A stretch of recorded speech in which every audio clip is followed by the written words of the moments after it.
One day, the most powerful man in the world sailed into Egypt, and within 24 hours, the queen had him completely. Julius Caesar, conqueror of Gaul, dictator of Rome, the man who made kings nervous just by existing, walked into Alexandria thinking he was going to sort out a political problem quickly and get back to running the world. He stayed for months. He went on a river holiday with her. He forgot he had an empire to run. This is the story of Cleopatra, the last queen of Egypt. The woman Hollywood turned into a love story and history turned into a footnote. But the real Cleopatra was neither of those things. She was the most dangerous political mind of her era. She spoke 9 languages. She kept a crumbling kingdom alive through sheer force of intelligence for 20 years. And when she finally ran out of moves, she chose her own ending, rather than let Rome choose it for her. This is not a love story. This is a survival story. First thing you need to know, Cleopatra was not Egyptian. She was Greek, a descendant of Ptolemy I, one of Alexander the Great's generals, who grabbed Egypt after Alexander died and started his own dynasty. For nearly 300 years, the Ptolemy family ruled Egypt, and almost none of them ever learned a single word of Egyptian. They spoke Greek. They kept Greek customs. They ran Egypt like an occupied territory while calling themselves pharaohs. Cleopatra was the first ruler in 300 years to actually learn Egyptian. She also learned 8 other languages on top of that: Ethiopian, Hebrew, Aramaic, Latin, the languages of every kingdom and power that mattered. In a dynasty of rulers who never connected with their own people, she was the one who actually showed up. That tells you everything about who she was. Her father was a disaster, Ptolemy XII. The Romans called him the flute player, not because he was musical. Flute player was Roman slang for weak and ridiculous. He was so desperate for Rome's protection that he borrowed enormous amounts of money from Roman bankers to pay for Roman political support. When Egyptians rioted against him for it, he fled to Rome and left his children behind. Cleopatra was about 11 years old when her father abandoned his own kingdom. She watched everything. She learned that Egypt's survival depended entirely on managing Rome. That lesson would run her entire life. Her father came back eventually, then died in 51 BC. Cleopatra was 18. She became queen alongside her 10-year-old brother, Ptolemy XIII, who was supposed to be a figurehead. Her brother's advisors had other ideas. Within a few years, they had pushed Cleopatra out of power entirely. She fled to Syria, started building an army. Then Julius Caesar arrived in Egypt. Caesar came chasing his rival Pompey. When he arrived, the Egyptians presented him with Pompey's severed head as a welcome gift.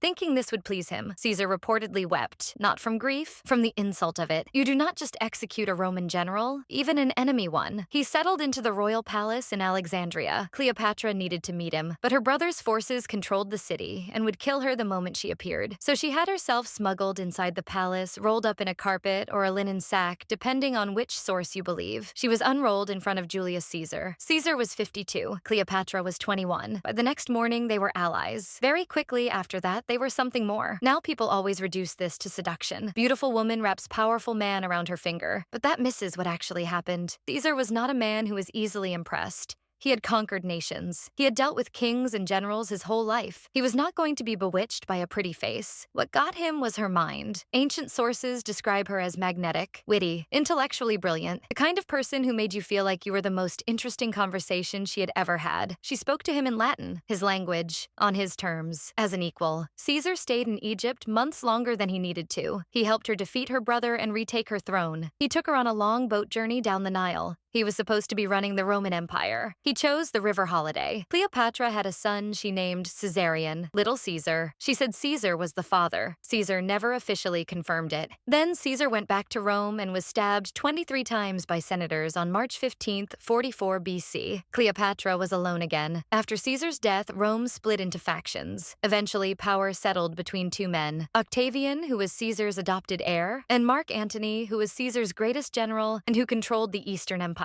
which meant he controlled the part of the world that mattered most to Egypt. Antony summoned Cleopatra to meet him in the city of Tarsus in 41 BC. Summoned her, like she was a subject coming to pay tribute to her superior. Cleopatra decided to answer that summons in a way nobody would ever forget. She arrived on a golden barge with purple sails and silver oars. She was dressed as Aphrodite. Her servants were costumed as sea nymphs. The entire ship was drenched in perfume, so people on shore could smell it arriving before they could see it. The crowds that had gathered to watch Mark Antony had had completely abandoned him by the time she appeared. He sat alone in his judgment seat with nobody watching. He sent an invitation for her to come and dine with him. She replied that he should come and dine with her. He went. What followed was one of history's most famous relationships and also one of its most politically complicated. They had 3 children. Antony gave her Roman territories as gifts. He threw parties with her that became legendary across the ancient world. He was so consumed by Egypt and by Cleopatra that Rome started to get genuinely nervous. Octavian decided to use that nervousness. He declared war, not technically on Antony, on Cleopatra. He told Rome that a foreign queen had bewitched a Roman general and was planning to use him to conquer Rome itself. It was propaganda, but it was brilliant propaganda because it was just believable enough. Rome rallied behind Octavian. The final confrontation came at the Battle of Actium in 31 BC, Antony and Cleopatra's fleet against Octavian's navy. During the battle, Cleopatra's ships withdrew. Antony saw her leaving and abandoned his own fleet to follow her. Their forces collapsed. Their armies surrendered. Octavian marched on Egypt. Antony received false news that Cleopatra was dead. He fell on his sword. He survived long enough to be carried to where she was hiding. He died in her arms. Cleopatra was now alone facing Octavian, who wanted one thing: to parade her through Rome in chains. The greatest queen in the world displayed as a trophy of his victory. The ultimate humiliation. She met with him. She tried everything she had. Octavian was cold, calculating, completely unmoved. He had grown up watching what Cleopatra did to powerful men, and he had prepared himself to feel nothing. He needed her alive for the parade. He had guards watching her at all times. On August 12, 30 BC, Cleopatra dressed herself in her finest royal robes. She had a meal brought in, and she died. The famous story is a snake hidden in a basket of figs, an asp, but nobody knows for certain. It might have been poison. It might have been a pin coated in something lethal. The method died with her. She was 39 years old. Egypt became a Roman province the next day. Octavian had her son Caesarion killed because the boy was Caesar's potential heir, and therefore a threat that could not be allowed to exist. The Ptolemy dynasty that had ruled Egypt for nearly 300 years ended with a basket of figs and a woman who refused to be anyone's trophy. The last queen of Egypt chose her own ending, on her own terms, in her own robes, in her own palace, and Rome never quite got over it.